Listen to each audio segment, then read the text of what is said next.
उलझन, विविध प्रकृति की दुविधाओं के माहौल में हमें संबल किस प्रकार मिल सकता है? सुलझन, व्यक्ति प्रायः इस दुविधा में रहता है कि उसका अब तक का ज्ञान, समझ और जीवन मूल्य सही हैं या वर्तमान परिस्थितियां सही हैं। उदाहरण के लिए, हमने सीखा है कि सड़क के बाईं ओर गाड़ी चलाना है, दाएं से ओवरटेक करना है, किसी को परेशान नहीं करना है और ट्रैफिक नियमों का पालन करना है। होना तो यह चाहिए था कि नियमों का पालन करने वाले सुखी होते और उल्लंघन करने वालों को परेशानियों का सामना करना पड़ता। लेकिन व्यवहार में हम देखते हैं कि जीवन के हर क्षेत्र में इसका उल्टा हो रहा है। ऐसे में हम दुविधा में रहते हैं कि अपने जीवन मूल्यों पर चलें या परिस्थितियों के अनुसार निर्णय लें। दुविधा पर चर्चा करें तो हमारे सामने महाभारत के दो पात्र आते हैं। एक धर्मराज युधिष्ठिर, जिनके सामने ये दुविधा रहती है कि वे अश्वत्थामा की मृत्यु के बारे में असत्य बोलें या नहीं। दूसरे भीष्म, जिनके सामने द्रौपदी का चीरहरण हो रहा था और वे दुविधा में थे कि राजधर्म निभाएं या द्रौपदी को बचाएं। जो जीवन भर सत्य की राह पर चला हो, उसके लिए झूठ बोलना कठिन था, और जिसने जीवन भर राजधर्म निभाया, उसके लिए राज परिवार के विरुद्ध जाना कठिन था। भीष्म उसी राह पर चले जिस पर वे जीवन भर चले थे, और युधिष्ठिर ने अपने संस्कारों से अलग चलना तय किया। नियम तोड़ने वाला हर व्यक्ति युधिष्ठिर नहीं हो सकता, लेकिन कई बार हमारे उद्देश्य इतने महान हो जाते हैं कि वे सही और गलत की परिभाषा बदल देते हैं। मीराबाई लोकलाज की परवाह किए बगैर कृष्ण भक्ति में लीन हो गईं। सीता ने लक्ष्मण रेखा की परवाह नहीं की, क्योंकि उन्हें चिंता थी कि साधु नाराज होकर न चला जाए। हमारे जीवन में सही क्या है और गलत क्या है, इस संबंध में सबकी अपनी अपनी दृष्टि है। फिलहाल हम यह विचार कर रहे हैं कि हम संबल कहाँ से प्राप्त करें, इस दुविधा से बाहर कैसे निकलें कि हम जो कर रहे हैं वह सही है। हमारा पहला संबल हमारे उद्देश्य होते हैं। हम किन परंपराओं के वाहक हैं और हम दुनिया में किस तरह की पहचान बनाना चाहते हैं, उसके अनुसार हम निर्णय लेते हैं।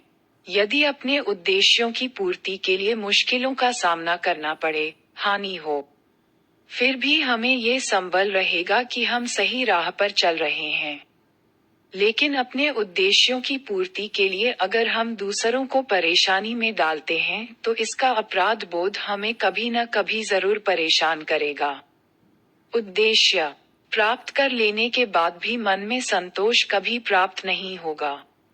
हम अपने कर्मों के चयन के लिए जितने स्वतंत्र हैं, उनके फल भुगतने के लिए उतने ही बाध्य हैं। हमारा दूसरा संबल हमारा परिवार और शुभाकांक्षी मित्र आदि है। हम उन्हें धोखे में न रखें। अपने उद्देश्यों, अपने कामकाज, अपनी गतिविधियों के बारे में उन्हें बताते रहना चाहिए, और ऐसा कोई भी काम करने से बचना चाहिए जिससे उनके सामने शर्मसार होना पड़े। लोगों से कटकर जीने वाले लोग अपार सफलता पाने के बावजूद अंत में अकेले रह जाते हैं। जिस संबल की हम बात कर रहे हैं, बस वही नहीं रहता। व्यक्ति अपने परिवार और शुभेच्छुओं को ध्यान में रखे तो बहुत सारी दुविधाओं को पार कर सकता है। हमारा एक बड़ा संबल हमारे अनुभव हैं। व्यक्ति 3 प्रकार से सीखता है: चिंतन मनन करके, दूसरों को देखकर और अपनी गलतियों से। ये अर्जित अनुभव हमें निर्णय सक्षम बनाते हैं। व्यक्ति को अनुभव प्राप्त करने से हिचकना नहीं चाहिए। ऐसी जोखिम नहीं उठानी चाहिए कि जीवन ही खतरे में पड़ जाए या व्यक्ति दिवालिया हो जाए। लेकिन छोटी मोटी जोखिम लेकर अगर कुछ जानने समझने को मिल रहा है तो कदम पीछे नहीं लेने चाहिए। अनुभवी लोगों से सलाह लेकर भी हम कई दुविधाएं पार कर जाते हैं। कहा जाता है कि ज्ञान का विकल्प हो सकता है, लेकिन अनुभव का विकल्प नहीं हो सकता। ज्ञान और कौशल भी हमारे बहुत बड़े संबल हैं। पुस्तकों से प्राप्त ज्ञान, बड़े बुजुर्गों से प्राप्त ज्ञान, कोई सीखी हुई विद्या, कौशल हमारे जीवन को सुगम बनाते हैं। पुस्तक मनुष्यों का बहुत बड़ा आविष्कार है। 1000 वर्ष पहले संचित ज्ञान से हम आज भी लाभान्वित हो सकते हैं। वेद, पुराण, रामायण, महाभारत, पंचतंत्र आदि हमें बहुत कुछ सिखाते हैं।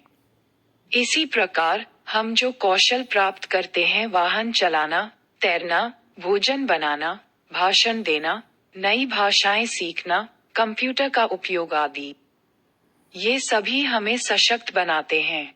हम जितना सीखने में व्यस्त रहते हैं, उतना बुराइयों से दूर रहते हैं। अपने कौशल से हम स्वावलंबी बन सकते हैं और अपनी शर्तों पर जीवन जी सकते हैं। हम चाहें तो अपने कौशल से दूसरों की मदद भी कर सकते हैं। हमारे शौक भी हमारे संबल होते हैं। शौक तनाव से उबरने में मदद करते हैं। व्यक्ति यदि तनावग्रस्त हो तो उसके गलत निर्णय लेने की संभावना बढ़ जाती है। अपना थोड़ा समय शौकिया गतिविधि में बिताने से व्यक्ति की कार्यक्षमता बढ़ जाती है। हमारा स्वास्थ्य शरीर हमारा बहुत बड़ा संबल है। बीमार व्यक्ति कई प्रकार से पराधीन होता है। जितना हो सके स्वयं को बीमारियों से दूर रखने पर ध्यान दें। स्वस्थ शरीर से स्वस्थ मस्तिष्क निवास करता है। ये कहावत आज भी प्रासंगिक है। हमारा अंतिम और सबसे बड़ा संबल हमारी आध्यात्मिकता है। चाहे जो हो, हम एक दिन ये शरीर और ये दुनिया छोड़कर जाएंगे।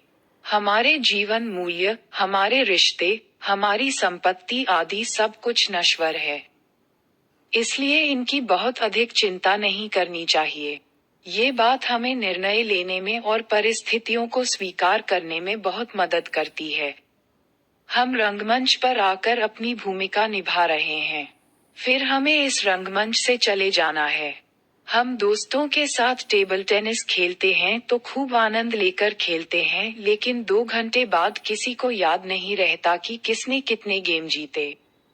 जीवन का आनंद भी इसी प्रकार लिया जाना चाहिए कि यहाँ हम जो भी स्कोर कर रहे हैं, उसका थोड़ी देर बाद कोई मतलब नहीं रहेगा। एक मध्यकालीन शायर ने लिखा था, अंडरस्को आखिर इसमें पान बंधेगा जिस सफ़े पर छपा है ये। अंडरस्को यानी आप चाहे जितना अच्छा लिखकर खुश हो जाओ, आखिरकार वह कागज पान बांधने के काम आएगा। अर्थात सब कुछ नश्वर है तो फिर क्यों चिंता करना। भगवान बुद्ध की मूर्ति को हम अभय मुद्रा में देखते हैं। मराठी संत स्वामी समर्थ का एक कथन है, भियू नकोस मी तुझ्या, पाठीशी आहे उभा, डरो मत, मैं तुम्हारे पीछे खड़ा हूँ। आप खोजेंगे तो जीवन में और भी कई संबल मिल जाएंगे। जैसी हम इच्छाएं करते हैं, वैसे ही कार्यों की ओर प्रवृत्त होते हैं। वैसे ही लोगों से हम प्रेरित होते हैं और वैसे ही संबल हम खोज लेते हैं।